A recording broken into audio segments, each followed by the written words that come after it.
या सगळ्यांना इंग्लिशमध्ये काय म्हणतात? सगळ्यात पहिले तर होळीला म्हणतात फेस्टिवल ऑफ कलर्स किंवा होली. पिचकारीला म्हणतात वॉटर गन, स्क्वर्टर किंवा स्क्वर्ट गन.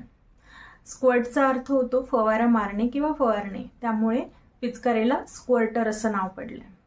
जे पाण्याचे फुगे असतात त्यांना वॉटर बॉम्ब्स किंवा वॉटर बलून्स असं सुद्धा म्हणतात. रंगांना कलर्ड पावडर म्हणतात आणि जे रंग लवकर निघतात त्यांना सॉफ्ट कलर्स म्हणतात.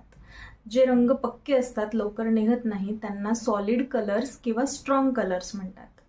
आणि पिचकारी मारण्याकरता स्क्वर्ट या शब्दाचा वापर होतो. जसं की ती माझ्यावर पिचकारी मारत आहे, शी इज स्क्वर्टिंग ॲट मी. होळी खेळण्याकरता आपण जे घरातील जुने पुराणे कपडे वापरतो त्यांना वॉर्न आउट क्लोथ्स म्हणतात. आणि गौरी जी वापरतो आपण होळी पेटवण्याकरता त्याला काऊ डंग केक किंवा डंग केक असं म्हणतात. आणि भांगला हेम म्हणतात. यापैकी कुठले वर्ड्स तुम्हाला माहिती नव्हते हे कॉमेंट करून